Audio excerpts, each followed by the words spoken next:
Eh, Doy inicio entonces oficialmente al seminario online de hipnosis ericksoniana más PNL. Me acompaña esta noche un gran amigo y admirado colega Andrés Monroy, al que voy a saludar y dar la palabra para que los salude. ¿Cómo estás, Andrés?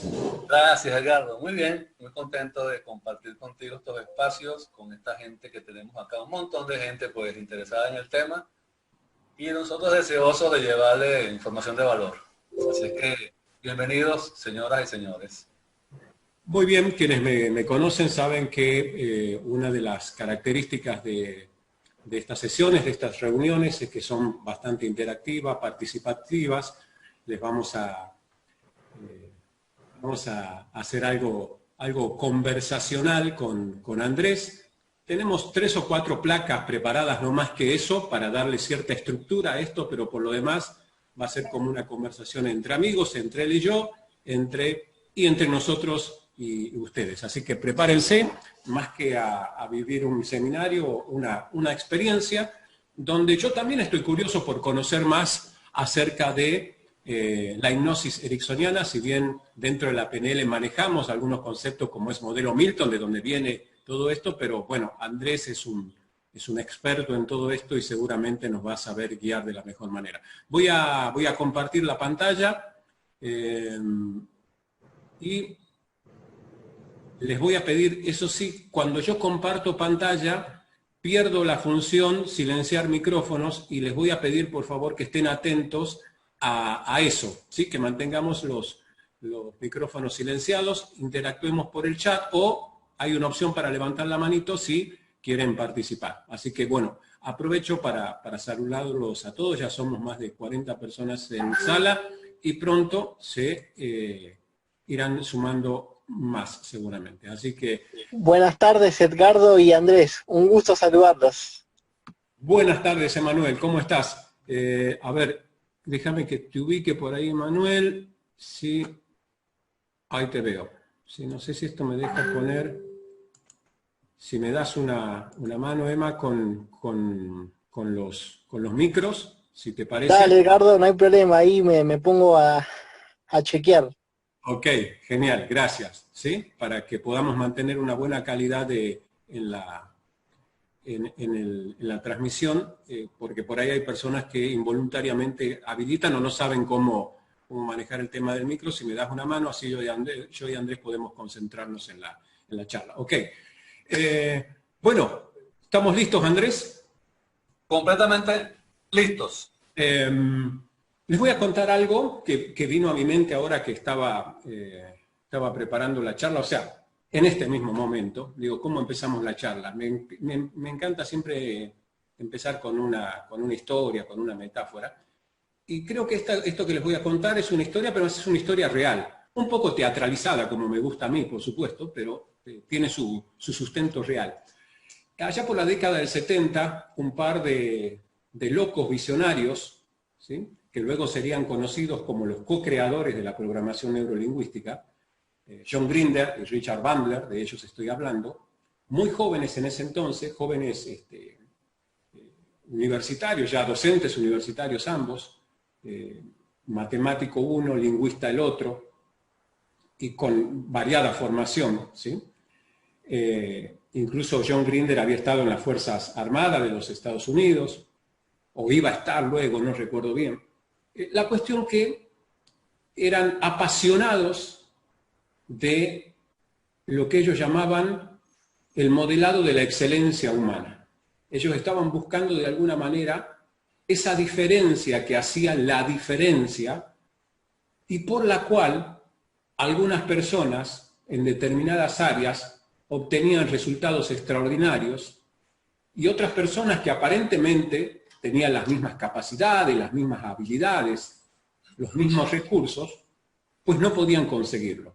Y al revés, como había personas que aparentemente en la vida no les había dado todos los recursos que necesitaban, como estas personas se las ingeniaban igual para obtener rendimientos de excelencia. En esa búsqueda apasionada de la excelencia humana, descubren que en la lingüística de los seres humanos existían ciertos patrones que podían relacionarse con una programación de la excelencia. ¿Qué quiero decir con esto? Ellos habían descubierto de alguna manera que así como las computadoras, de hecho uno de ellos venía además del área informática, Deme un segundito, que voy a hacer algo que tendría que haber hecho antes, pero como estamos en vivo no lo hice, y es cerrar mi WhatsApp, ¿sí? Porque están todos preguntando cómo hago, cómo entro, y olvidé eso, y ahora sí. Se va el WhatsApp y podemos seguir tranquilos. Ok. Ahora sí les comparto mi pantalla. Un segundito. La multicanalidad tiene a veces estas cuestiones. ¿Sí? ¿Me avisan si se ve la pantalla con la presentación? Por ahí demora un poquito en cargar, pero ya debería aparecer. ¿Ahí está? Sí. Perfecto. Bueno, me había quedado, retomo el hilo. Entonces, Richard Bandler, John Grinder dicen, las computadoras se programan con sistemas binarios, unos y ceros. ¿Cómo se programa el ser humano para lograr niveles de excelencia? Y alguien les recomienda, creo que Gregory Bateson, les recomienda que presten atención al trabajo que realizaban determinados terapeutas. Milton Erickson entre ellos. Y me voy a detener en él, ya que es el tema de hoy. Ellos prestan atención también a otros terapeutas, Virginia Satir, Fritz Perls. Pero el tema de hoy es Milton Erickson. El tema es que luego de haber estudiado, modelado pero hoy el tema de hoy no es el modelado, ya lo he hablado esto en otras oportunidades, ellos iban a modelar a estos terapeutas exitosos. De hecho, la recomendación venía porque estos terapeutas habían hecho la fama de ser, y con sustento, de obtener resultados terapéuticos por encima del promedio. Eran excelentes en lo que hacían, muy por encima del promedio. Entonces, en esa búsqueda de la excelencia van a modelarlos, a observarlos, por llamarlo de alguna manera, para no entrar en detalles. Sin embargo, luego de que logran modelar a Virginia Satir y a Fritz Perls, les quedaba el trabajo de convencer a Milton Erickson que los autorizase a meter las narices en su trabajo. Cosa que Milton Erickson, un hombre grande ya y con ciertos problemas de salud y un temperamento muy particular, no aceptaba. ¿Qué es lo que hacen estos muchachos? ¿O qué es lo que hacían? Llamaban por teléfono, insistían, y los atendía siempre. En esa época, recuerdan, pues estamos hablando de la década del 70, no existía internet, no existían los celulares, atendían el teléfono de casa la esposa de Milton Erickson. Y con una excusa o con otra excusa, jamás les pasaba el teléfono para que ellos pudieran comunicarse con él. Hasta que descubren, a través de un trabajo de investigación, porque realmente eran fanáticos de lo que hacían, vaya a saber cómo descubren a qué hora almorzaba Milton Erickson. Y deciden llamarlo en un horario en que la esposa de Milton Erickson, según sus cálculos, iba a estar cocinando o atareada y no iba a atender el teléfono. Por lo tanto, hacen el cálculo de que Milton Erickson los iba a atender. Milton Erickson tenía una manera muy particular de hablar. De hecho, eso formaba parte de estructuras lingüísticas que él manejaba con excelencia y que hoy iremos desarrollando junto con Andrés. Pero además tenía una voz muy particular porque había tenido de joven poliomielitis, ¿sí? Y le había dejado secuelas en el habla, de manera que él hablaba de una manera muy particular, con una voz muy grave, pausada, y además tenía una lingüística muy particular, que lo distinguía, lingüística que habían estudiado Bandler y Grinder. Y llaman por teléfono a la casa de Milton Erickson. Ring. Ring. Ring. Hola. Responde Milton Erickson. Y del otro lado le responde la voz de Richard Bandler. Buenas tardes, doctor Erickson. Le hablamos porque algunas personas nos comentaron que sería bueno reunirnos, porque es bueno que las personas se reúnan para encontrar opciones, posibilidades, porque sabe usted que es bueno reunirse. Nos dijo Gregory Bateson que alguien le dijo que usted estaría deseoso de encontrarse con nosotros, tal vez ahora, tal vez en unos días, porque sabe que eso es bueno, ¿verdad?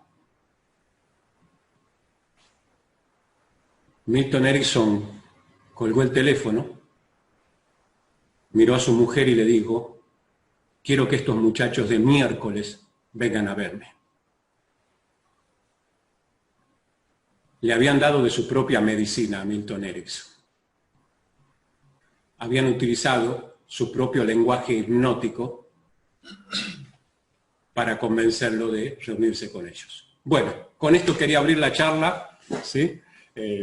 Y comenzar el seminario. Si te parece, Andrés, veo ahí unas burbujitas anaranjadas que son el chat, ¿sí? Y voy a leerlo antes de entrar en tema para ver qué nos están comentando los amigos allí, si te parece bien. Sí, perfectamente, dale.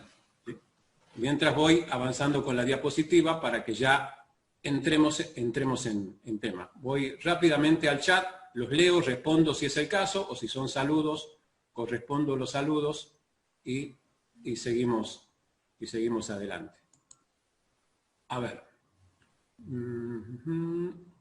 Sebastián, que bueno, está dando soporte ahí, gracias Sebastián, un saludo. A Alicia, Raúl, que decía que tampoco podía escuchar. Bueno, revisen si alguno de los compañeros puede ayudarme, porque si no están escuchando, lo que yo diga tampoco lo van a escuchar. Si Manuel o Sebastián o Patricio, quienes siempre tan amablemente colaboran con nosotros y nos dan una mano con eso, ¿sí? Y no hay más que eso. Bien, ahí se están autogestionando entre todos, ¿sí? Después son saludos, así que bueno, saludos desde distintos lugares, desde Paraguay, ¿sí? Desde Rosario, Argentina, desde Italia, bueno, desde distintos lugares, ¿no? Ya somos una buena cantidad en el chat, así que adelante. Bueno, Andrés, vamos avanzando, ya he respondido a los saludos, así que si te parece vamos avanzando y si hay alguna pregunta o algo importante. Saludos desde Perú también, Juan. Bien, excelente. Bien, Andrés, vamos con el tema y yo gestiono el chat mientras vamos haciendo de esto algo conversacional, un tema apasionante, el que nos toca hoy, que es la programación neurolingüística, que tiene sus orígenes acá, en esto que acabo de contar, pero que por ahí mucha gente no tiene muy claro qué es esto de la hipnosis ericksoniana en la que eres experto, Andrés. Hola Edgardo, ¿cómo están todos nuevamente, no? Sí, te escuché, lo que pasa es que la metáfora que contaste ya me colocó casi en un estado de trance. Y creo que a más de uno por allí, excelente metáfora, sí señor. Milton no solamente tenía un problema con las cuerdas vocales, tenía un problema además del oído derecho, de nacimiento, producto de la polio, ¿no? Y ya tenía una cantidad de falencias, prácticamente era cuadraplégico.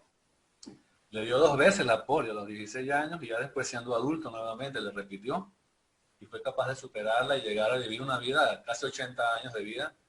Muere en 1980, dejando todo un legado. Realmente cuando hablamos de Milton estamos hablando de hipnosis conversacional. Básicamente es el uso del lenguaje y la demostración inequívoca de que el lenguaje es generativo y de que, siendo nosotros seres lingüísticos, Milton aprovecha esa condición de habitar en la casa del lenguaje, como decía Heidegger, el espíritu humano habita la casa del lenguaje, el ser habita la casa del lenguaje. Y Milton, digamos que de manera intuitiva, logra acceder a un tipo de lenguaje que rompe con todos los esquemas habidos y por haber con relación a lo que era la hipnosis. La hipnosis se conoce desde los tiempos de los egipcios. De hecho, la palabra hipnosis tiene una analogía, no es lo mismo, pero se asociaba en aquel entonces con sueños, o con los sueños que teníamos. Tiene una raíz común, digamos, aunque no es un estado de sueño, y pasó por una cantidad de especialistas, sobre todo en el siglo XVIII, donde el mesmerianismo y otra cantidad de Charcot y otros especialistas en el hipnosis clásica. La hipnosis clásica era esta hipnosis directiva, donde el terapeuta daba órdenes directamente al subconsciente o al inconsciente, y el sujeto obedecía. Simplemente era un sujeto de un terapeuta que tenía condiciones que algunos llegaban a decir que eran sobrenaturales, y de ahí salen toda una cantidad de cuentos y de fábulas y mitos con relación al poder, ¿no?, del terapeuta hipnólogo, y no tiene nada que ver con eso. Cualquier persona que puede aprender estas técnicas, porque está hecho, pues si eres un ser lingüístico, tienes las herramientas necesarias, o no las tienes, pues se pueden aprender. Entonces, los trabajos que ya había hecho Freud, que fue, por supuesto, el creador del psicoanálisis, junto con él, Carl Jung, etcétera, crean una escuela realmente alrededor de todo esto, una forma de mirar al ser humano. Y Freud crea una metáfora que hoy en día pues, es muy conocida, que es la metáfora del iceberg. Y entonces estamos encontrando, como ven acá en la imagen que está en YouTube y está en Google, ahí ya esto está muy explorado. Pero siempre vale la pena mirar un símil, digamos, una metáfora, la metáfora como tal, de cómo nosotros, o cómo Freud, y posteriormente la neurociencia así lo comprueba, realmente tenemos tres mentes en uno, ¿no? Es decir, tenemos una mente subconsciente. Estoy hablando desde el punto de vista procedimental. No es que sea exactamente así, pero para comprender de qué estamos hablando, y para que comprendieran en aquel entonces a Freud, que era considerado un tipo ascendido, pues hablamos, o sea, de una mente consciente, que es la mente activa, la que reacciona, la del día a día, la que está en vigilia permanentemente, razonando y ejecutando y analizando y percibiendo el mundo. Está por debajo de la superficie de nuestra mente, lo que llamamos la mente subconsciente, es decir, está en los límites como una especie de bisagra entre lo consciente y lo inconsciente, que es más la mente emocional. Todas nuestras emociones van allí, y de vez en cuando esas emociones afloran al consciente, y muchas veces nos sorprendemos, qué sé yo, no sé si les ha pasado, te sorprende de golpe en un atardecer llorando, por ejemplo, ¿no? Y tú dices, bueno, pues si el atardecer es tan lindo, ¿por qué me provoca llanto? Bueno, aflora una emoción porque posiblemente en tu inconsciente quedó guardada una experiencia de amor o de desamor en ese momento, de un caso parecido, y simplemente la mente subconsciente que guarda estas emociones hace que aflore el momento, si para un ancla, entonces aparece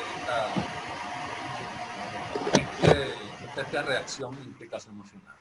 Y mucho más en el fondo, y componiendo casi un 95% de toda la mente, vamos a llamarlo así, siendo bien cartesiano, está la mente inconsciente, que es una mente más primitiva, es una mente que no tiene humor, que no habla español, que no habla ningún idioma, que simplemente que no tiene juicios,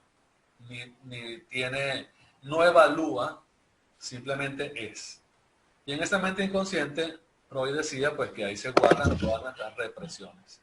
Represiones sexuales, represiones del desamor o del desapego materno-infantil, en la etapa infantil, nuestras creencias más arraigadas, nuestros dolores más profundos, y toda una serie de cosas, pues como que si fuera, algunos lo llaman una caja de Pandora.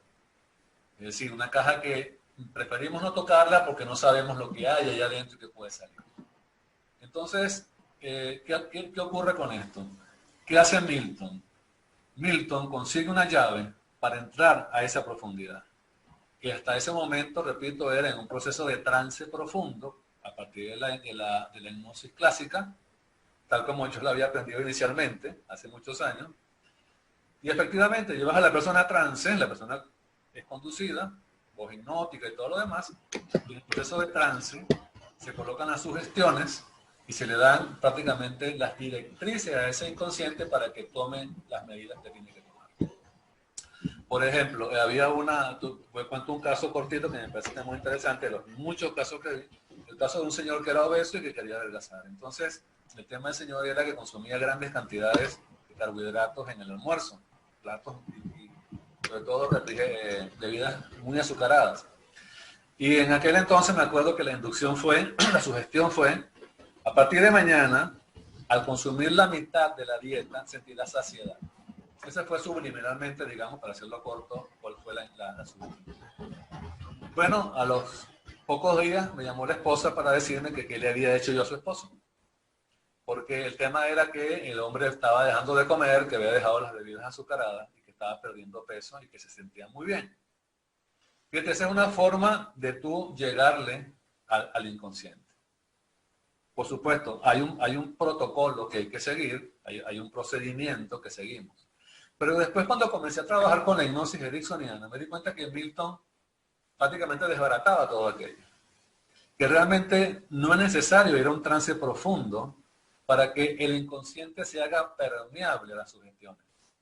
Y lo hizo, aquí es donde está la grandeza de estos genios, de Dandel y Grinder, que algún día deben ser reconocidos mundialmente y formalmente, tienen la habilidad de darse cuenta que utilizaba, y esto lo vas a hablar más adelante, Edgardo, el metamodelo inverso de la comunicación. Es decir, un lenguaje vago, impreciso, que hacía que el consciente de la persona rellenara los espacios vacíos que tú dabas en el mensaje y hacía que el consciente se dedicara a buscarle sentido a lo que Milton decía, mientras que por otro lado, con la puerta abierta del inconsciente, colocaba las sugestiones que la persona ni siquiera se daba cuenta. Les estoy hablando de un proceso en el cual la persona estaba con sus ojos bien abiertos, no había un proceso de trance profundo, repito, pero que la persona comenzaba a ejecutar acciones posteriormente sin saber por qué las hacía. Simplemente como que estaba instalado ya en su inconsciente las sugestiones necesarias a partir de un proceso, repito, muy ecológico además, y la persona comenzaba a generar cambios que se daba cuenta porque los que estaban a su alrededor se lo hacían saber. ¿Qué te está pasando? Que tienes 15 días que cambiaste, ¿qué ocurre? ¿Qué hiciste? Y era cuando la persona, en este caso el paciente, comenzaba a hacer memoria de que había estado con Milton y que era lo que había hecho, pero no sabía qué era lo que había hecho. Y esta es la segunda parte, yo creo que es más importante del modelo Milton. El propio Milton no sabía qué hacía, porque estaba en un grado de conciencia con relación a lo que sabía por encima, se estaba en un nivel de maestría. Era una competencia inconsciente. Era un tipo altamente competente. Por eso es que cuando Bandel y Grinder le preguntan ¿cómo haces lo que haces? Él dice, no sé, pero funciona. Entonces, el trabajo menudo que le queda a Bandel y Grinder es desmenuzar mediante muchísimas horas de grabación sus citas con sus pacientes, las grababan, comienzan a desmenuzar y consiguen esa línea transversal de un metamodelo inverso. Más o menos por ahí va la cosa, Edgardo, ¿no? Por ahí va, y lo maravilloso de esto, como a través de un proceso de modelado de los patrones lingüísticos de Milton Erickson, comienza a desarrollarse, bueno, no solo de Milton Erickson, de Virginia Satir y de Fritz Perls, comienza a desarrollarse esto tan maravilloso que es la programación neurolingüística, y que justamente, incluso a nivel histórico, hunde sus raíces acá, ¿no? en los procesos de Milton Erickson, y que hoy se utilizan muchísimo estos patrones lingüísticos dentro de una sesión formal de coaching con programación neurolingüística. Te diría que es uno de los elementos fundamentales y que le da una profundidad realmente artística a una sesión por la excelencia que se logra en la lingüística, que como bien dices, es una lingüística artísticamente vaga, ambigua, ¿sí? Y ahí está la maravilla, sobre todo para quienes proponen una PNL libre de contenido, o sea, libre de mensajes que vengan desde el mapa del terapeuta o desde el coach, sino que permitan que los cambios y las opciones las encuentre directamente el cliente, como decimos en programación neurolingüística. Por ahí desde otras disciplinas se le llama paciente o coachí. Bueno, en programación neurolingüística le decimos cliente, ¿sí? Así que bueno, esto es lo maravilloso de que surge acá, justamente la programación neurolingüística tiene sus raíces metodológicas, si se quiere, en la psicoterapia no solo de Milton Erickson, sino también de Virginia Satir y de Fritz Perls, de donde sale el metamodelo del lenguaje, que podríamos dar un ejemplo rápido como para enganchar con la temática que tenemos hoy, que es el modelo ericksoniano. Una de las cosas que descubren, especialmente Grinder como lingüista, al estudiar el trabajo de Milton Erickson, de Virginia Satir y de Fritz Perls, es que las personas cuando llegaban a una sesión, llegaban en esa punta del iceberg que se ve ahí, ellos le llamaban estructura de superficie, ¿sí? Esa punta del iceberg que ven ahí, y ahí podían detectar determinadas estructuras de superficies limitantes que simplemente, para aquel que sabía interpretar, y eso hacía con una solvencia y una maestría muy bien estos terapeutas, que les permitían de alguna manera darse cuenta que había una superficie, una estructura profunda que albergaba, por supuesto, también limitaciones, ¿sí? O albergaba recursos que no estaban viendo desde su lugar. Por ejemplo, personas que llegaban a una sesión como si fuesen adivinadores o adivinadoras, ¿sí? Su estructura lingüística era al estilo, por ejemplo, ¿no? En este contexto, Andrés, podríamos decir, ay, sé que con tanta cantidad de personas va a ser un desafío hacer esta transmisión. Y otra persona podría decir, sí, sé que con tantas tareas que tiene mi esposo, no tiene tiempo para mí. ¿Por qué una estructura de adivinación o de adivinador o adivinadora? Porque estas personas presuponían o creían poder adivinar lo que la otra persona pensaba o sentía. Por eso a este patrón le llamaron, luego cuando lo codificaron, lectura mental. Este patrón develaba una estructura lingüística limitante porque no estaba viendo otras posibilidades. Cuando llegan a Milton Erickson, se dan cuenta que esta misma estructura utilizaba Milton Erickson, pero de manera inversa. ¿Sí? Y ahí te dejo picando la pelota en el área, Andrés. Sí, fíjate que esto va con las 12, los 12 actos lingüísticos que forman parte del patrón ericksoniano, de hecho, ¿no? Es decir, el arte de generalizar, de eliminar y de distorsionar en la conversación. Y lo usaba de una manera, repito, natural, sin ser consciente de ello, simplemente ocurría. Y hay cantidad de filmaciones que podemos encontrar de Erickson todavía en YouTube, hay muchísimas sesiones de hipnosis que fueron filmadas, repito, y que hoy en día forman parte de un acervo importantísimo de lo que es esto. Pero fíjate que, por ejemplo, hay una que usaba muchísimo, que es la lectura de mente. Entonces, cuando le decía al paciente, y sé que en este momento debes estar pensando en tal cosa. Y el paciente, a nivel consciente, decía, ¿y cómo diablos sabe lo que estoy pensando en este momento? ¿Cómo es posible que sepa? Y en ese momento usaba otro acto lingüístico, digamos que distorsionaba, y es bueno leer la mente de la persona, porque siempre se puede conseguir que ella haga lo que desea hacer. Y siempre ocurre, ¿verdad?, lo que tiene que ocurrir cuando tiene que ocurrir. Ahí está. Es decir, ¿qué estaba diciendo al final del día? Lo que va a pasar, quédate tranquilo, ¿no? Un poco con eso. Yo quisiera contar una experiencia para que vean cómo funcionó esto. Lo cuento en mis clases que doy en la universidad, en la UBA. y es uno de mis cuentos favoritos, digamos, de experiencia que creo que abunda un poco más en la conversación. Una persona viene a consulta y me dice, bueno, tiene un tema. Los alumnos que están conectados, Mariano y otros que están por allí que me están escuchando, ya seguramente la escucharon antes. No importa. Lo cierto es que viene una chica que tiene un tema de estatura.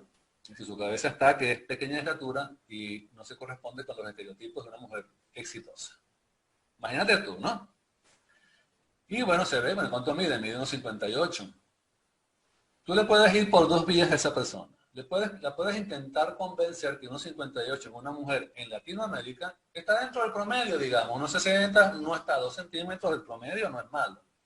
Inclusive unos 58 se considera una mujer con una estatura normal. Te puedes ir por ahí, la persona se va a ir contenta, pero al día siguiente sigue sin resolver la situación. Entonces me fui por Erickson. A Milton, le pedí permiso a Milton y le digo, ¿sabes de qué vive Canadá? Rompiendo todos los esquemas, ¿no? Porque yo esperaba consuelo o esperaba que yo la abrazara, o sino simplemente rompo con esa pregunta y le pregunté, ¿sabes de qué vive Canadá?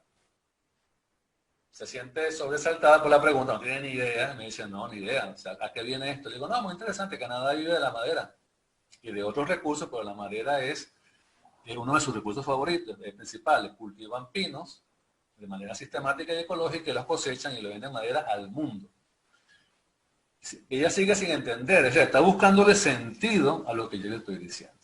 Eso se lo estoy diciendo con un lenguaje muy vago, por cierto, ¿no? Yo le digo, mira qué interesante, y en las áreas donde se siembra, se cultiva estos pinos, pues los leñadores están ahí, seguramente los has visto, haciendo, deshaciendo, y le hago el cuento largo, y voy comenzando a usar voz hipnótica. Es decir, bajo volumen, tonalidad, monotonía, algunas situaciones analógicas en ciertos puntos. El cuento al final es que le digo, hola, mira qué interesante. Hay pinos que no crecen, pinos que se quedan pequeños. Y ahí se acomodó en la silla como diciendo, me interesa, a ver. Y estos pinos que no crecen, que se quedan pequeños, ¿sabes lo que hacen con ellos los leñadores? Los tratan como duendes de la montaña. Los rodean con una verja para protegerlos. Les ponen nombres y se convierten como en duendes protectores. Mientras que los pinos que crecen mucho van indefectiblemente a la aserradero. Inevitable. De vez en cuando ser pequeño no es tan desventajoso. Pero bueno, sigamos con tu caso. ¿Qué es lo que tú quieres trabajar? Listo. Hicimos el resto de la sesión. Ella estuvo en trance y no se dio cuenta. Y la vi 2 sesiones más y no la vi más. Supe que, inclusive era chica muy bonita, estaba hasta en un concurso de belleza. Que superó una situación que la pudimos haber atacado desde la razón y la lógica, buscándole un espacio de lógica a ver, qué absurdo, ¿cómo que un 58 eres pequeño? No. No.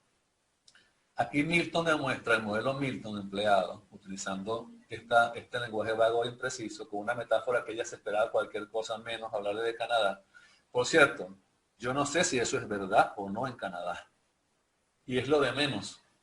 El tema es que su inconsciente, a donde llega esta metáfora poderosa, comienza a hacer los ajustes, seguramente de situaciones traumáticas que vivió, porque alguien le diría que era enana en algún momento y se lo creyó. Y conformó una creencia tan sólida que la colocó en el fondo de su inconsciente, donde esa creencia actúa como una especie de sonar, ¡pam! ¡Pam! Que envía señales y que le dice, eres pequeña. Hasta que tú no logras la conexión con eso, y la metáfora en esto tiene un poder, no hay nada para mí, no hay nada más poderoso que una buena metáfora, un buen cuento contado como los cuentos que nos contaban nuestros abuelos, o los tíos estos maravillosos que alguno tuvo. Y esa metáfora actúa como una especie de carga de profundidad. Eso va a ser un efecto allí, porque de alguna forma comienzan a reestructurar la experiencia de la persona. Se comienza a reestructurar la experiencia de la persona en un lugar donde no llega el saboteador del ego a decirle eso no puede ser, eso es mentira, ¿cómo que no es leñadores? No pasa eso. Escapa de las tenazas de la razón y la lógica. Esa es la maravilla de la metáfora. Y mira que estoy hablando muy metafórico ahorita, ¿no? Esa es la idea que quiero transmitirles. Escapa de esas tenazas de ese gran saber, de la gran inteligencia del neocórtex, que justamente se corresponde con la mente consciente, y entonces se reestructura la experiencia. Resultado, reestructurada la experiencia, ahora el sonar no envía, eres enana, sino, amiga, quédate tranquila, que no es tan malo a veces tener un tamaño promedio hasta pequeño. Todo depende de los contextos. Entonces, de esa manera, pues, es que hacemos estos abordajes y son literalmente transformadores. Andrés, mira, justo leo una pregunta. No podemos responder a todas las consultas realmente por el tiempo que tenemos y porque tenemos 90 personas en sala, pero hay una que tiene que ver justamente con algo que te iba a comentar. Sebastián nos pregunta ahí si el proceso de reestructuración lleva algún tiempo, ¿sí?, determinado generalmente. Y justo te iba a acotar, hablando para complementar lo que estabas diciendo, Andrés, que los procesos de cambio son diferentes en cada persona. Y por eso la metáfora es tan profunda y flexible a la vez, que es como que plantamos una semillita, ¿sí?, allí en esas profundidades, y dependiendo del abono, ¿sí?, que sería esa estructura profunda donde se deposita esa semilla, que es la metáfora, va a germinar y va a florecer dependiendo de cada persona, que es única e irrepetible, ¿sí? Es como, me encantó, esto es una metáfora sobre lo que es la metáfora, ¿no? Es como una semillita que se planta y que puede surgir de inmediato, en la misma sesión, o al día siguiente, o a la semana, incluso a veces en meses o en años, esa metáfora por fin genera esa reestructuración. Claro, la mente, y aquí tenemos que tener cuidado porque sale siempre, otra vez, ¿no?, la razón, a intentar conocer la mente y a conceptualizarla como tal. La mente no es una cosa, la mente es un proceso, la mente es netamente algo que es procedimental. La mente procesa cosas y procesa en distintos niveles. El tema está, o uno de los temas está, en que nosotros creemos que lo que yo pienso conscientemente y con ese pensamiento consciente genero mi realidad es la realidad. Y no hay nada más lejano de la verdad que eso. Tu verdadera realidad reside en el fondo, no arriba en la punta del iceberg. Es una ilusión pensar que lo que yo pienso que es lo que hay. Y eso es un gravísimo error que cometemos desde que el hombre es hombre prácticamente, desde que el ser humano es ser humano. Hoy en día comenzamos a darnos cuenta que hay una realidad ya comprobada, previamente comprobada de hecho. A ver, ¿quién decide por ti? Es más, te voy a decir más. ¿Quién piensa por ti? ¿Tú crees que tú eres el que piensa? Somos pensados realmente. Y somos pensados por una mente inconsciente. Y fíjense, te voy a decir algo más que lo dije en la clase que dimos la otra vez, Edgardo, en el Practitioner. No necesitamos cerebro para pensar. No necesitamos el cerebro para pensar. Lo que pasa es que el cerebro actúa como una especie de receptor. Estas son las ideas, este es mi cerebro, el cerebro capta estas ideas y las traduce lingüísticamente. Pero el lenguaje siempre se queda corto con relación a lo que la mente quiere decir. Hasta que entendemos entonces que esta mente nos está hablando, estamos traduciendo un proceso de vida que ocurre a través de todo nuestro ser.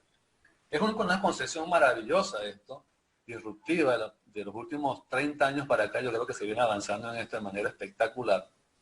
Y entonces todo aquello que le sacábamos al cerebro, la estructura cerebral, que está buenísimo, la neurofisiología es fundamental para todas estas cosas, pero entendemos que hay un campo de energía que se llama mente, vamos a llamarlo de alguna forma, que procesa y procesa en distintos niveles. Y que ahora tenemos acceso a uno de los niveles más profundos. De hecho, fíjate que la mente inconsciente tiene a su vez subniveles. Esto llega a unos grados ya de especificidad mayor.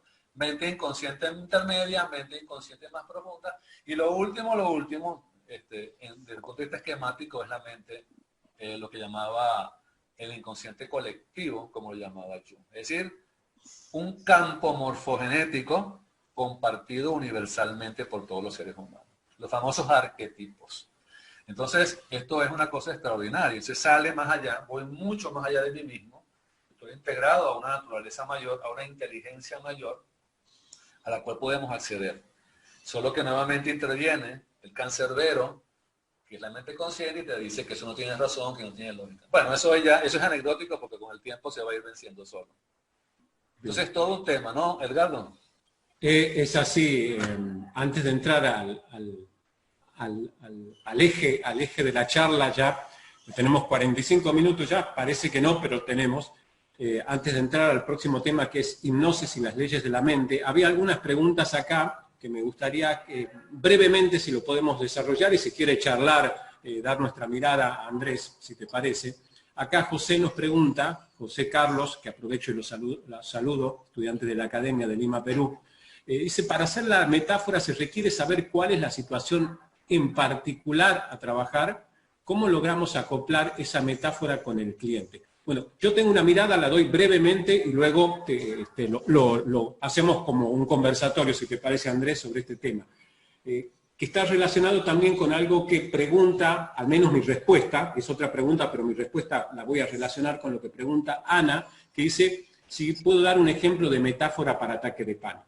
Bien, primero, desde mi mirada, o desde el enfoque de la programación neurolingüística, cuando vamos a trabajar en una sesión, debemos hacerlo en un estado que le llamamos estado de no saber nada, en un estado, como decías hace un momento, Andrés, ¿no? Como trabajaba Milton Erickson, en un estado de conciencia alterada.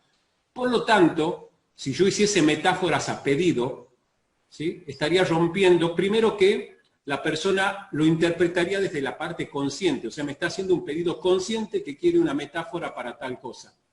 Y si yo respondo conscientemente y de inmediato a ese pedido, pues estoy sujeto, es mi mirada, luego me darás la tuya, es como que estoy preparando el terreno para que sea filtrada justamente por la mente consciente. ¿Sí? Sí, sí. Fíjate que no, y comparto contigo esto. Ahora, indudablemente, cuando la persona llega y te plantea una situación X, nosotros no trabajamos, ya lo dijo Edgardo antes, lo dijiste, nosotros no trabajamos con contenidos. Yo no quiero saber la historia triste de esta persona, si su papá le pegaba o no, o si lo que haya sido. No viene al caso, porque además hay una intimidad que la persona quiere proteger y nosotros no somos quien para traspasar esos límites de su propia intimidad. Pero una vez que, por ejemplo, aquí lo que tú decías de la chica que acaba de preguntar, la persona acaba de preguntar por el tema de una metáfora para el pánico, por ejemplo. Mira esta, por ejemplo, así rapidito, ¿no? Que surgiría. ¿Sabes que en África, los aborígenes autóctonos africanos que habitaban las sabanas pobladas de animales y sobre todo habitadas también por leones, tenían la habilidad de colocarse a una distancia del león, que el león intuía cuándo podía acercarse a ellos y cuándo no podía acercarse. ¿Y cómo lograban y cómo sabían que el león estaba, cómo hacían que el león fijara una distancia donde se acercaba o no? Porque los propios aborígenes tenían una forma de hablarle al león con señas que el león sabía que eso podía representar peligro para él mismo más que para el propio aborigen. Entonces los aborígenes con el tiempo aprendieron a colocar el peligro donde tiene que estar. Y los leones entendieron esto y simplemente devoraban otras fieras, pero nunca se conoció un caso donde un león haya atacado a una de estas personas que le hablaba con la mente y con señales y dominaba su furia natural. Esa es una metáfora para pánico, por ejemplo, que a mí se me ocurriría de golpe, ¿no? El tema está que cuando tú como terapeuta sueltas en el manejo de metáfora, porque es un procedimiento, es un hábito que se adquiere con el tiempo, nos hacemos cuenteros, para decirlo en el lenguaje muy coloquial, nos hacemos cuenteros, y comenzamos a tratar de que nuestras metáforas encajen con la situación que plantea la persona. Se hace muy divertido además, porque además es infinita la posibilidad de que surgen allí para tú crear en metáforas sobre la marcha. Ayer tuve una cliente que igualmente pues, le salió con una situación y el problema se resolvió con una metáfora que duró 3 minutos. 3 minutos. Entonces, puede ser, como dice Edgardo, muy rápido o puede ser muy lento. La persona puede, tú sabes, esa persona que tú le cuentas un chiste y se ríen a los 2 días. Como que le cae la gota y dicen, oye, sí, qué gracioso. Y se acuerdan, bueno, yo tengo un hermano que es así, ¿no? Le cuentas algo y a los 2 días se ríe. porque tiene un sistema procesador, pues un poco, digamos, es su modo de procesar, ni bueno ni malo. Como hay personas que entienden las cosas de una vez y les cae la ficha de una vez y generan cambios que son, bueno, casi que milagrosos para algunos por lo rápido. Pero va a depender, ¿no?, de cada persona, ciertamente. Bueno, y aquí tenemos entonces algunas leyes, ¿no, Edgardo? Vamos viéndolas. Sí, esto es muy interesante porque, fíjense, en el tiempo, todo pensamiento o idea causa una reacción física. Ya lo hemos hablado y hoy en día se habla mucho del tema del proceso de somatización. Somatizamos. Sobre todo cuando te consigues con dos ideas contrapuestas. Tú no puedes vivir con dos ideas contrapuestas en tu cabeza. Son los estados estos de indecisión los que más daño nos hacen. Cuando tú estás, ¿qué hago? Vivimos permanentemente tomando decisiones. La vida es una decisión. Entonces, normalmente nos encontramos en encrucijadas que son, ¿qué hago en este momento de mi vida? A mí me pasó, yo soy un inmigrante, estoy ahorita en Buenos Aires, una ciudad y un país maravilloso, y tuve que tomar decisiones difíciles en su momento, pero lo que no podía era mantenerme, ¿lo hago o no lo hago? Tienes que tomar una decisión. Porque de otra forma, la única salida que tiene esto es a través de lo que tú eres, de tu cuerpo que habitas, y generar una reacción física, desde algo terrible hasta un salpullido. Porque es una manera del conflicto manifestarse. Entonces, esta es una de las principales razones de visitas, por cierto, a los médicos. Las indecisiones. La hipnosis, si es ericksoniana, mejor todavía, porque es la que más trabajamos, te permite ubicarte y tomar decisiones de manera más efectiva. La segunda ley, Edgardo, sería esto. Y acá está una de las claves de todo lo que hemos hablado, Edgardo y yo. La imaginación es más poderosa que el conocimiento. Aquí quería acotar algo Sí, que me por viene a favor. la mente, Andrés. Cuando le preguntaban a Milton Erickson, por ejemplo, ¿no? Vamos a hacer una teatralización, ¿no? Le preguntaban, doctor Milton Erickson, ¿usted cree que esta metáfora funcionaría para esta condición? No sé, respondía él. Pero doctor, usted en base a su experiencia y teniendo en cuenta estos factores, ¿usted cree que esto sería lo más adecuado si lo hacemos? No sé. Era la respuesta permanente de Milton Erickson justamente porque él confiaba mucho más en todos los recursos que tenía en su imaginación, en su fluir en el contexto terapéutico que en el conocimiento. ¿Sí? Porque conocimientos, todos tenemos conocimientos, pero no todos tenemos la capacidad de acallar nuestro diálogo interno consciente para que dejar que ese conocimiento fluya y aflore lo que necesitamos o, en un contexto terapéutico, lo que el paciente o cliente necesita en ese momento, sin ser perturbado por el minúsculo diálogo consciente que puede tener mucho conocimiento pero poca conexión con la imaginación, que es lo que necesita el cliente, porque si lo hubiese tenido, no estaría ahí pidiéndonos ayuda. Eso claro. Es lo que quería acotar. Y aquí aparece la distinción entre conocimiento y sabiduría. La sabiduría es el conocimiento aplicado, pero aplicado ¿cómo? Aplicado a partir de la imaginación, de la creatividad que yo tengo para ser un sabio. ¿Quién han sido los sabios? Que no lo soy, no, Dios me libre. Pero los sabios de la historia, ¿quiénes han sido? ¿Cómo hablaba Jesús, por ejemplo, que era un sabio? Parábolas, con metáforas fundamentalmente. Y así todos. Revísenlo para que ustedes vean.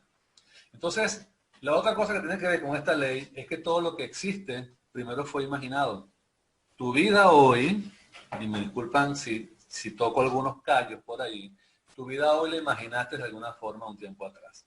Lo que es tu vida hoy, de alguna forma, fue imaginado, estructurado en tu cabeza, digamos hace un año, 2 años atrás. Es así. Los pensamientos se materializan. Lo que imaginamos tiende a hacerse en la medida en que la intención está presente. Y por eso hay que tener cuidado, mucho cuidado con lo que imaginamos. Porque desde la física cuántica hoy en día se sabe que el pensamiento es energía. Y energía se produce, se genera, se estructura en una realidad. Tengan cuidado con eso. La tercera ley de la mente, para avanzar un poco más, lo que se espera, ya lo dije, tiene que ver con lo que acabo de decir, se tiende a hacerse realidad. Ten cuidado con lo que esperas. Ten muy específico cuando pidas o desees algo, porque estás generando, estás tocando de la puerta al mundo, o como lo quieras llamar, y se te va a abrir. Tengan cuidado con esto. Cuarto, una vez que una idea es aceptada por la mente inconsciente, permanece hasta que otra idea nueva la reemplaza. Es decir, y esto, lo que a mí me capta de esto, capturo de esto es, tú no puedes, digamos, eliminar. Vamos a pensar, por ejemplo, en que tienes un hábito como el de fumar, o cualquier hábito. Y ese hábito obedece a que tú crees profundamente, en tu inconsciente, de que fumar te presenta socialmente como alguien muy a la moda, vamos a decirlo así, o muy varón, o qué sé yo, ¿no? Cualquiera de estas creencias que surgen con relación al fumar. Para que tú dejes de fumar, no basta con que insertes, digamos, vamos a llamarlo así, con que la persona crea en otra cosa o simplemente entienda que dejar de fumar se puede hacer porque si no se va a morir. Porque si tú haces eso, vamos a suponer que a la persona le dan la noticia de que si usted sigue fumando, como le pasó a un familiar, si usted sigue fumando, en 6 meses tiene un enfisema y se va a morir. Por el susto, la persona dejó de fumar. Es decir, aparentemente la idea fue aceptada por la mente inconsciente. Y dejó de fumar. A los 3 meses se sentía tan bien que me dice, bueno, un cigarrito no le hace daño a nadie. Y comenzó a fumar de nuevo. ¿Qué es lo que pasa? Que la mente inconsciente siempre obedece a una ganancia secundaria cuando hace lo que hace. La persona que fuma, fuma porque hay una ganancia secundaria, aunque parezca un absurdo, la hay para la persona que la fuma, o que bebe en demasía, o lo que sea que tenga que quiera cambiar. Entonces no se trata de que yo simplemente quito el hábito, porque la mente me va a decir, ajá, ¿y que a cambio de qué me vas a cambiar todo esto? ¿A cambio de qué? Tienes que darle otra idea que reemplace a esta, porque no puedes dejar el agujero, vamos a ser metafóricos en esto, no hay agujeros en la mente inconsciente. Si sacaste el hábito, tienes que introducir un nuevo hábito de valencia equivalente y que le otorgue a la persona que fumaba una ganancia secundaria superior al acto de fumar. Por eso es que fracasan tantas veces el tema de bajar de peso, todas estas cosas fracasan porque simplemente no ha sido reemplazada y la mente inconsciente es además pro ganancia. Si me da rédito, lo hago. Si siento que no me da rédito, no lo voy a hacer. Entonces tiene que mostrarle una ganancia secundaria superior a que le va a rendir el nuevo hábito para que deje para que tape el agujero que dejó el primero. Si dejas el agujero abierto, el viejo hábito regresa a nuevamente ocuparlo. Bueno, es una cosa maravillosa esto, que podemos hablar horas de las experiencias que tenemos con relación a esto que yo he tratado en mi estudio. Creo que hay una quinta, Edgardo. Si tienes algo que decir, pero creo que hay una quinta. Sí, sí. Antes de pasar a la quinta, Andrés, esto desde la programación neurolingüística se le conoce como la intención inconsciente, intención inconsciente detrás, o intención detrás inconsciente. ¿Sí? Tiene que ver, tomando el ejemplo del fumador, ¿sí? Es que tal vez, y obviamente vamos a hacer una elucubración porque hacer un proceso inconsciente no lo sabemos, pero probablemente la ganancia secundaria o intención detrás, que es positiva, pero no positiva porque sea buena y ecológica, sino que es positiva para la mente inconsciente, puede ser que la persona cuando fuma se relaja. Más no sabe que se relaja, no se relaja en realidad porque fuma, sino porque respira diferente. Y al respirar diferente, se relaja y se genera una neuroasociación que la mente inconsciente no tiene la capacidad de análisis para determinar, pero establece una neuroasociación, una programación, dice, como cada vez que fuma se relaja este hombre, ¿sí? Para que cada vez que lo veamos estresado, le vamos a dar ganas de fumar. ¿Sí? y así vamos a satisfacer esa ganancia secundaria o intención detrás. O cada vez que tomas un cigarro en tus manos, te sientes más seguro de ti mismo. Exacto. ¿Sí? Y ningún cambio se va a producir si no satisfacemos, como bien lo dijiste, Andrés, si no satisfacemos esa intención detrás o esa ganancia secundaria. Bien, vamos a la última. Podríamos estar 2 años acá, Andrés. Sí, eso es, a mí me encanta. Ojalá que estén tan entusiasmados nuestros queridos asistentes como nosotros. Cada cambio de idea llevado a la práctica disminuye la resistencia a sucesivos cambios.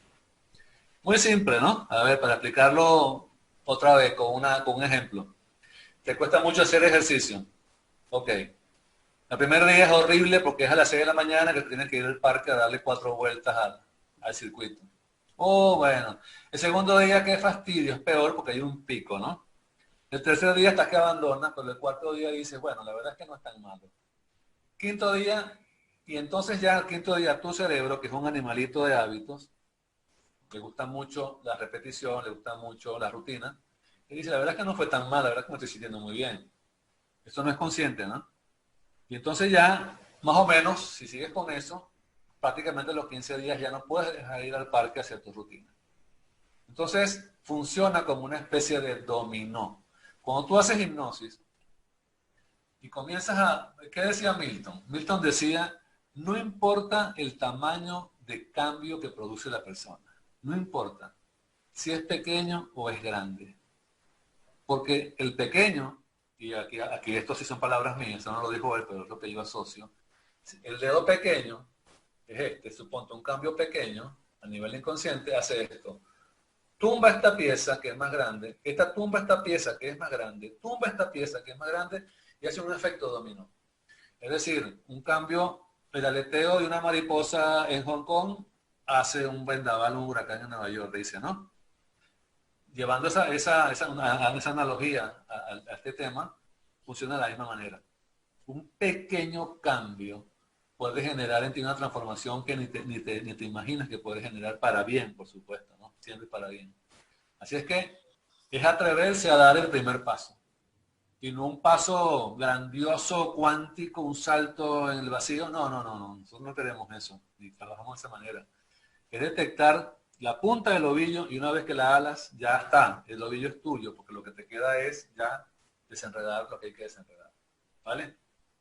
Andrés, mira, lo interesante de herramientas como la hipnosis, como la programación neurolingüística, y ni hablar trabajando juntas en equipo, es que justamente permiten saltar, engañar, atravesar los filtros conscientes que muchas veces con una intención positiva la persona establece, pero que en definitiva impiden el cambio. ¿Sí? Esa sarta de justificaciones, victimizaciones, racionalizaciones de aquel que dice, bueno, pero es la única opción que tengo, bueno, ¿qué quieren que haga, pobre de mí, si lo único que puedo hacer es fumar porque no tengo otra manera de sentirme tranquilo? O sea, todo ese arsenal consciente que muchas veces impide el cambio, la hipnosis o la PNL o patrones lingüísticos avanzados pueden... la lingüística puede atravesar, la lingüística es una herramienta de cambio maravillosa. Y yo quería proponer que hagamos 2 juegos, Andrés. Uno, ¿sí? Si me permites, que quería dejar plasmado un poco la diferencia entre lo que es nuestra intención consciente y qué lejos está, y de ahí el valor de la hipnosis, de los patrones lingüísticos y de la PNL, para hacer que la persona se dé cuenta, ¿sí? Conversacionalmente, de qué lejos está la realidad de lo que cree que es. Qué tan lejos está esa racionalización que hace de la realidad de su intención verdadera. Y luego te voy a pedir, ¿sí? Después que hagamos, voy a hacer un juego muy breve de lingüístico, te voy a pedir, Andrés, que hagamos o que hagas para todos una sugestión hipnótica, si te parece. Dale, algo con gusto. Simple y breve como Bueno, como me gusta a mí. Ya sabes que me gusta llevar las cosas a la práctica, bajarla a la realidad más que conceptualizar. ¿Sí? Voy a necesitar, pues, un voluntario. El primero que me ponga yo ahí en el chat, pues le habilito el micro y hacemos... ¿Quién dijo yo? Susi. Susi. A ver, ¿dónde está Susi? Susi, a ver. A ver. Si le habilitamos el... ¿Tienes cámara, Susi? Sí, sí, la encendí. A ver, ahí te encuentro porque somos más de 90 personas en casi 100, así que te voy a buscar. Buenísimo. A ver. Susi. ¿Dónde estás? Hola Susi, ¿cómo estás? Hola Andrés, querido. Un placer Qué verte. gusto, qué gusto. Ahí voy a fijar tu cámara para que te podamos ver, Susi. ¿Sí? Ahí está. Voy a fijar la cámara para que te puedan ver. Ahí está. Ahí te veo. Bien. Quiero que me cuentes, ¿sí? Vamos a hacer un juego, Susi, ¿sí? Bueno. Vamos a jugar que yo soy un terapeuta y que vos llegas a sesión. Mirá qué juego interesante porque vos sos terapeuta, ¿sí? Así que vamos a hacer un juego muy interesante. Pero quiero que me cuentes algo que creas que te está limitando. Puede ser algo real, algo ficticio. ¿Sí? Sabemos que tu mente inconsciente te va a disparar lo que crea. Algo que creas que te está impidiendo conseguir un objetivo. La edad. La Edad. edad. Bien. ¿Y qué específicamente te está impidiendo la edad?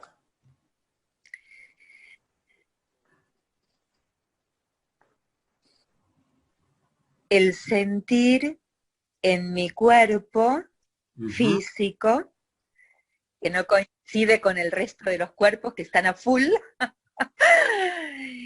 que cuando me exijo de más, soy muy autoexigente, bueno, empiezo a padecer cansancio, molestias, dolores, agotamiento, y mis demás cuerpos quieren continuar y el físico me dice, Susi, necesitamos descanso.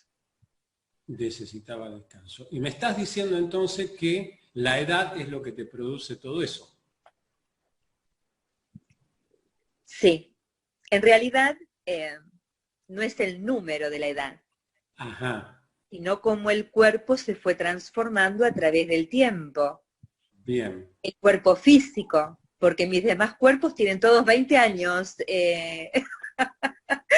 Edgardo. Ok, bien. ¿Y para qué, sí? ¿Para qué crees que eliges pensar que la edad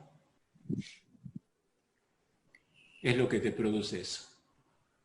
Porque hay patrones de creencias desde mi propio mapa mental, de que con el paso de los años me sobreviene un lógico desgaste que me va a quitar la capacidad que tenía a los 20 años. ¿Ok? ¿Y cuál es la intención de pensar así? La intención que tengo es transformar esa intención. Pero cuando me duele el cuerpo, resucita la intención primitiva de Susi, vas a cumplir 55 años. Ajá. Bien. ¿Conoces a alguien que tenga 55 años, ¿sí? Y no sienta eso que estás sintiendo vos? No. ¿No? Al menos de mi entorno, no. Y sí, los que no son de mi entorno, puede haber, sí, muchísima gente que no lo cuenta. Ah, puede haber mucha gente. Ok. Bien. Dime, entonces, ¿Cuál crees entonces que es la intención de pensar así? Siendo que hay mucha gente que de pronto no es así. ¿Cuál crees que es la intención de pensar así? No, yo no dije que hay mucha gente que no es así. Dije que hay mucha gente que no lo cuenta. Ajá, ok, no lo cuenta. Bien. Ujú. ¿Cuál es la intención entonces de contarlo? Tu caso, Susi. No, justamente no se lo cuento a nadie, te lo estoy contando ahora a vos. Bien, ok. ¿Qué te gustaría sentir entonces? Que cuando hago todas las cosas que me gustan, que quiero, que me generen agotamiento, cansancio, el tener que, bueno, tomarme 2, 3 días para recuperarme. Ok, bien. Y cuando te tomas 2 o 3 días para recuperarte, ¿cómo te sientes? Bien. Ok. Paciente difícil, terapeuta. No, si te sientes bien, ¿eso qué significa? ¿Qué es lo que necesito? Sentirte bien. Sí. Bien. O sea, ¿necesitas sentirte bien o ser más joven?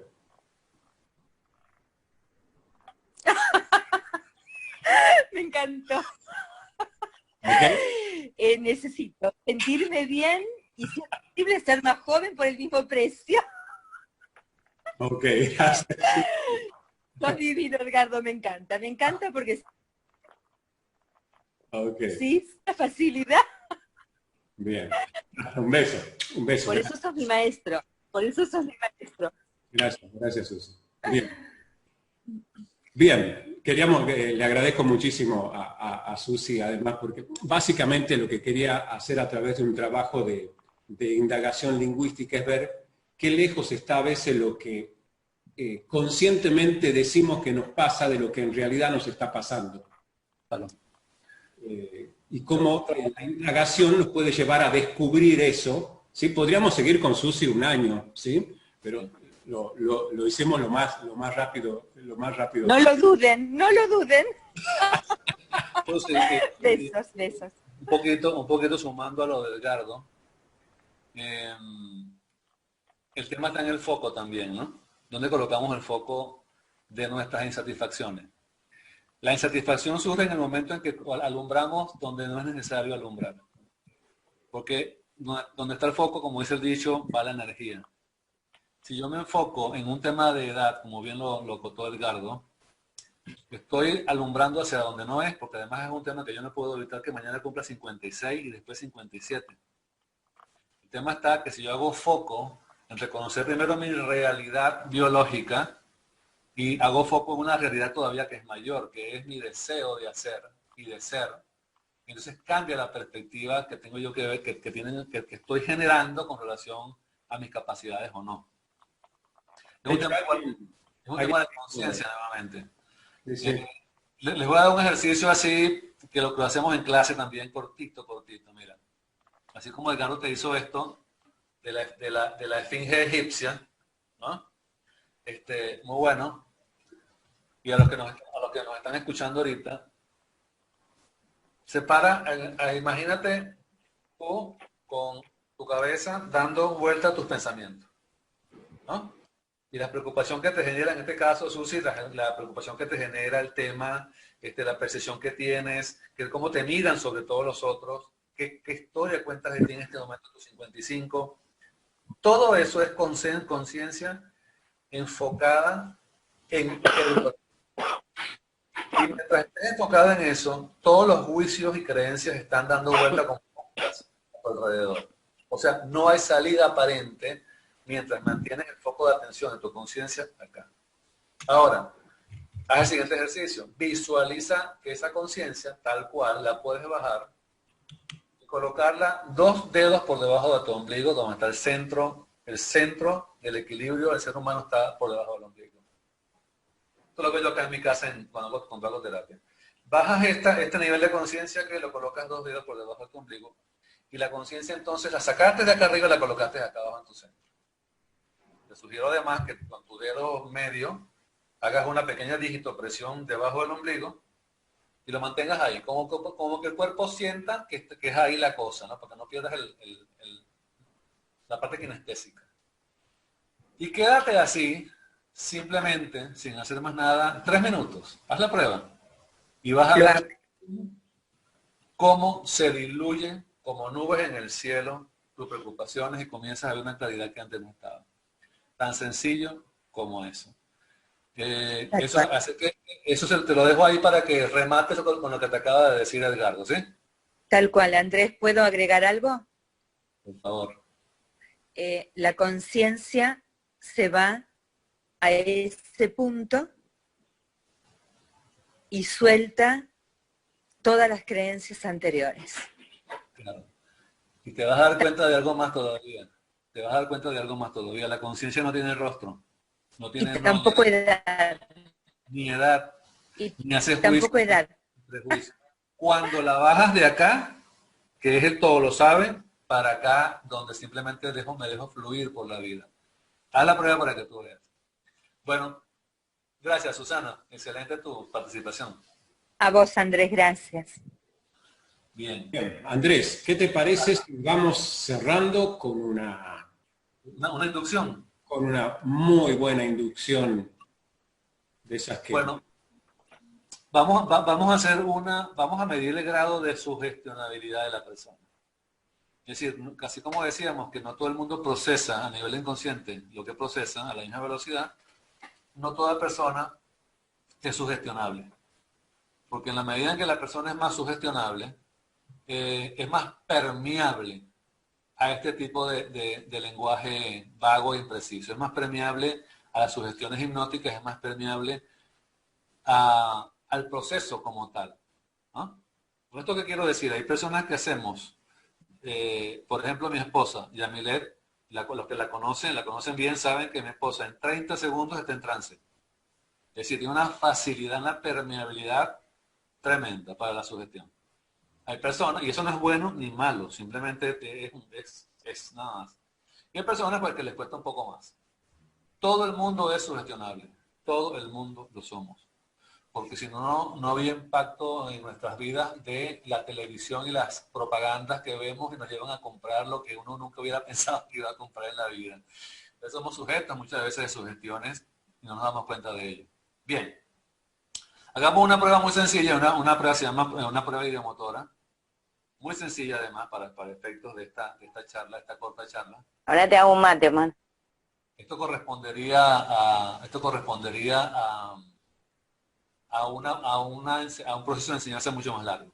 Pero para todo efecto, les pido a todos los que están escuchando que hagan lo siguiente. ¿Sí? Y que no eviten distracciones o ruidos que los saquen de la concentración. Es decir, genera un ambiente donde estás que te permita distendirte y sumergirte en la experiencia. Tienes tú que querer participar en esto. Ese es un principio. ¿Sí? Entonces, te pido que cierres los ojos. Muy bien. El gato me va a servir de monitor. Cerramos los ojos, tomamos una inspiración profunda. Muy bien. Y sentimos que nos relajamos. En la medida que expiramos, inspiramos otra vez profundamente. Y expiramos sintiendo que todo nuestro cuerpo se distiende. Muy bien.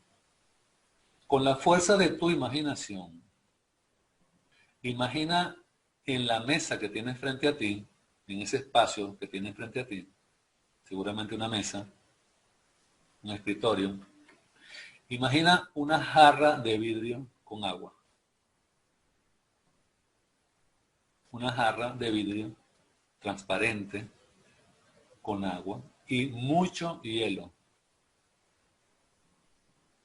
Esa jarra tiene condensado a su alrededor millones de gotitas multicolores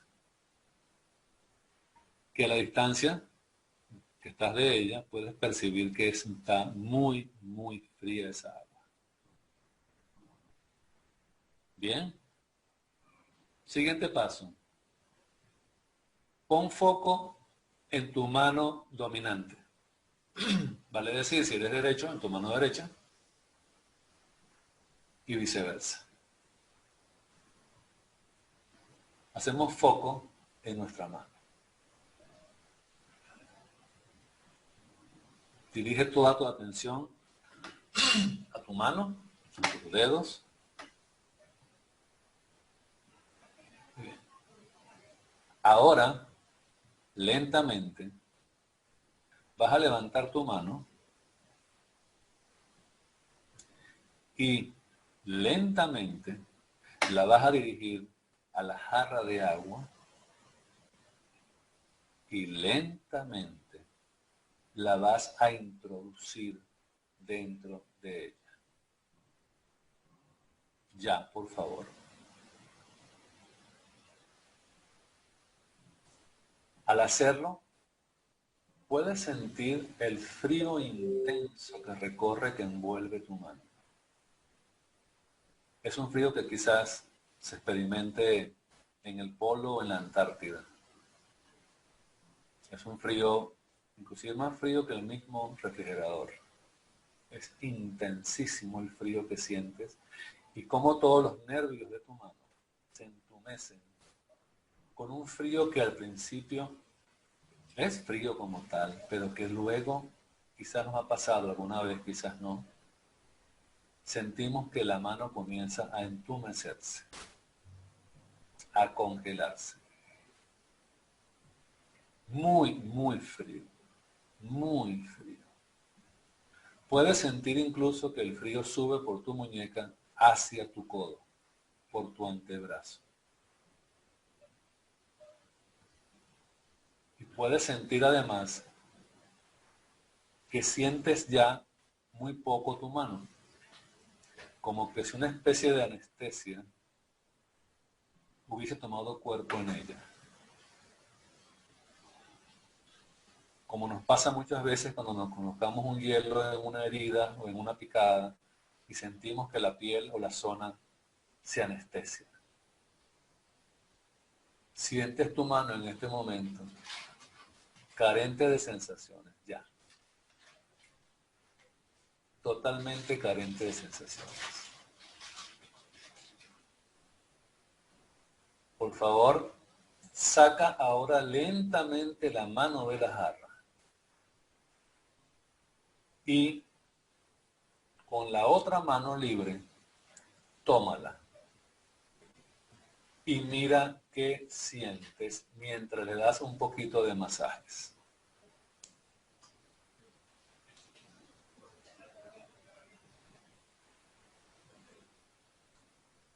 Ok.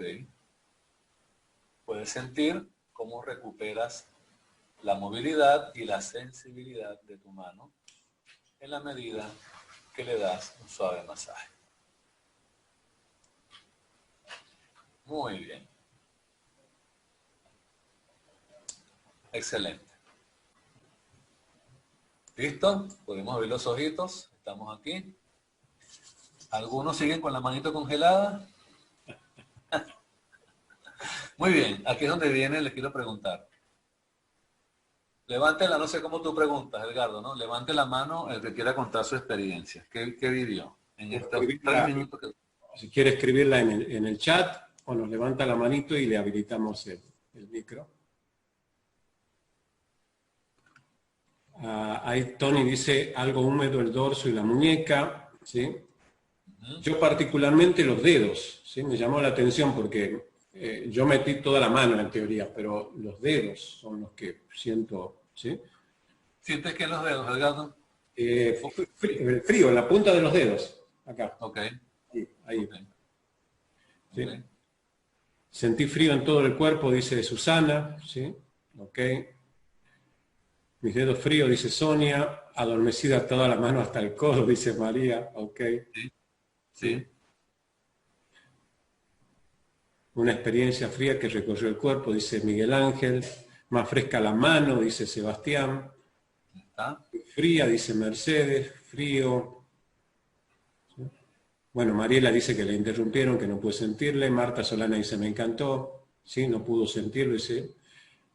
Adormecimiento en la mano, dice Patricia. Muy helada la mano, dice Elisa. El frescor me llegó a todo el cuerpo cuando lo toqué con la otra mano. Sandra dice, gana de sacar la mano por el frío, dice Sandra. Ok. Bueno. Maravilloso, maravilloso. Dice que cada quien vive su experiencia desde, repito, desde su grado de permeabilidad. Vamos a darle algún nombre de esto para hacerlo más fácil, ¿no? Pero todos de alguna forma sienten. Déjeme decirle, yo he hecho esta prueba y le coloco a la persona un termómetro, es decir, mete la mano en la jarra imaginaria con agua fría, un termómetro normal. Hagan la prueba. Y metes la mano, 1 minuto, con claro, con un proceso sugestivo mucho más largo que el que acabo de hacer. La temperatura baja hasta 2 grados de su mano. La pregunta es, ¿cómo es posible esto? ¿Cómo es posible que ahí no hay una jarra, que ahí no hay agua con hielo y la mente, y es más, el medidor de temperatura que tenemos en el cerebro, dice que tu mano tiene 2 grados menos de lo que tiene el resto de tu cuerpo? El poder de la mente es infinito. Si nosotros podemos hacer esto con una simple prueba, déjeme decirle que en los shows que se hacen por ahí, yo no lo hago, pero y ni me voy a animar a hacerlo, aunque me lo piden a veces.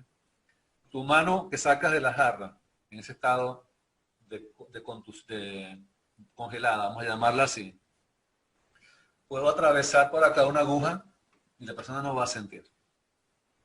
Puedo torcerte un dedo, puedo hacerte cualquier cosa y la persona no la siente. Hay una anestesia local, producto de este frío intenso que la persona...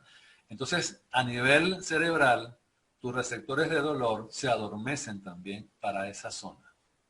Y por eso es que hoy en día se realizan, claro, con otro método, pero igual hipnótico, se realizan en muchos países operaciones mayores sin anestesia en estado hipnótico. Que la persona está hablando contigo, mientras abajo están haciéndole su intervención quirúrgica. ¿Cómo es posible esto? Entonces, los alcances de la hipnosis son, y de la mente como tal, infinitos. Lo que hay detrás de todo esto y los alcances que puede tener esto, hoy en día, los que vislumbran esto es que, bueno, es un campo para explorar y trabajar y para liberarnos de muchas cosas a partir de cosas de herramientas como esta, de patrones como estos. Entonces, fíjate, ¿para qué te sirve esto a ti? Bueno, lo que tú probaste, lo que tú comprobaste, lo que te acaba de decir la prueba, los que lo hicieron bien, o sea, siguieron las instrucciones que les di, es que tú eres, gran descubrimiento, eres sujeto hipnótico. ¿Ves? Eres un sujeto hipnótico. Lo digo con ironía porque todos lo somos. Yo digo que si puedes dormir y puedes soñar, eres sujeto hipnótico. Yo sé que todo el mundo lo es. El tema es que yo la estoy haciendo hipnosis consciente y más aún todavía, aquí tiene un concepto todavía más espectacular. Toda hipnosis es autohipnosis. Yo entro en un proceso hipnótico en la medida que yo deseo participar de un proceso hipnótico. Nadie puede colocarte sugestiones inmorales o obligarte mediante una sugestión a hacer cosas que te contrarían tus valores y principios. Eso es de peliculita, ¿no? Me gusta decir el cuento de la película aquella donde el tipo que hipnotiza le dice al malo, mañana cuando te levantes, cante el gallo, matarás al presidente, ¿no? Entonces el hombre cuando canta el gallo, pues se levanta a buscar cómo matar al presidente. Eso es mitos, leyendas que le hacen además mucho daño a una herramienta tan maravillosa como esta, como es la hipnosis. Nada que ver con eso. La persona está, inclusive en un estado hipnótico, está más consciente, más atenta, porque se afina inclusive más su sentido. Cualquier cosa que no le guste que esté pasando, simplemente va a abrir los ojos y va a reaccionar. Entonces, inclusive por ahí me preguntaba alguien una vez, Andrés, ¿y la persona no se puede quedar para siempre en trance? Le digo, sí, se han quedado hasta 2 y 3 años, pasa el tiempo y después se despiertan. Bueno, es un problema, pero no se puede. Lo que pueden seguir es un sueño fisiológico. Y te lo digo porque son de las preguntas más recurrentes que son estas, naturalmente, que son preguntas buenas, ¿no? Yo digo, no puede ser. Lo que a mí me ha pasado con un cliente, por ejemplo, cuando hacemos hipnosis, es que el cliente pasa de estado de trance a sueño fisiológico. Se queda dormido. Y yo le respeto su sueño y lo dejo durmiendo ahí 1 hora y después se levanta solo. Cuando deja de escuchar mi voz, se despierta. Es algo muy sano, muy ecológico. No se le puede hacer daño a nadie con esto. Hay un tema ético también que después uno lo conversaría en otro espacio, pero es uno de los modelos que usa la PNL, el modelo Milton, usa la PNL más poderoso y que a mí particularmente, que soy especialista en PNL, más utilizo en mis sesiones como tal por el resultado que obtengo. Bandler dice, dile a la gente, dice Bandler, ¿no? En el libro Transfórmate, de un clásico, dice, dile a la gente que tu capacidad de acertar con esto es el 90%. O sea, no digas que esto es infalible porque nada lo es. Y es verdad, nada es infalible, ninguna técnica lo es. Entonces, pero el paciente dice, bueno, 90% es muchísimo. Lo más seguro es que me va a servir. Es una forma de conducirlo a que se preste y participe en el proceso hipnótico como tal. Si no, no funciona. Aquí han venido personas que me dicen, mira, lo han intentado por cualquier lado, no han podido conmigo, nadie me ha podido hipnotizar. Es que nadie te puede hipnotizar, no se hipnotiza solo. La hipnosis es autohipnosis realmente, lo único que hace es conducir un proceso, ¿no? Esa cosa hay que diferenciarlas también, es importante diferenciarlas. Bueno, aquí podríamos hablar, Edgardo. Bueno, de hecho, Andrés, entramos en autohipnosis varias veces al día, simplemente que no nos damos cuenta, ¿sí? Hay mucha gente ahora hipnotizada con las noticias, por ejemplo, y están en autohipnosis sin darse cuenta, ¿sí? Durante todo el día están hipnotizado. Bueno, con Andrés hace muy poquito tuvimos la posibilidad, lo invité a participar en una de las formaciones, bueno, estuvo como vedor de la red que avala nuestra certificación en la Red Global de Ingeniería Humana, y se me ocurrió, dentro de esta formación internacional en programación neurolingüística, invitarlo a Andrés, ¿sí? como amigo, pero sobre todo como profesional, que aquellos que participaban pudiesen tener una jornada donde pudiesen conocer más en profundidad la hipnosis ericksoniana. Y bueno, Andrés nos deleitó a todos con sus conocimientos, sobre todo con la práctica que no solamente fue profunda, sino además divertida, alegre, lo que me pareció, ¿no? Romper con ciertas estructuras de que determinados procesos tienen que ser formales, serios y todo eso. Y la verdad que a partir de ahí tuvimos una conversación, porque bueno, nos permitió ver a ambos lo poderoso que podía resultar dentro de un proceso de cambio con programación neurolingüística, esta herramienta que es la hipnosis ericksoniana, que de hecho se utiliza en programación neurolingüística en otro formato, que es la hipnosis conversacional del modelo Milton, ¿sí? Pero no la conocía yo con la profundidad, la conozco en la profundidad que la conoce Andrés y que la aplica Andrés además, que tiene además conocimientos de hipnosis clínica, de programación neurolingüística y de coaching. Por lo tanto, surgió allí la idea de generar algo en conjunto, ¿sí? Algo que pudiese potenciar a un nivel realmente, no sé hasta qué nivel podríamos llegar, pero realmente muy, muy alto en los procesos de cambio. Élite.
Exacto, ¿sí? Y bueno, nos vamos a dar el gusto con Andrés por primera vez de estar presencialmente ambos juntos y también, no por primera vez, pero también de estar juntos de manera online, ¿sí? Surgió la idea de hacer lo que llamamos, y les voy a presentar ahora la placa, un nombre que me gusta mucho, fíjense.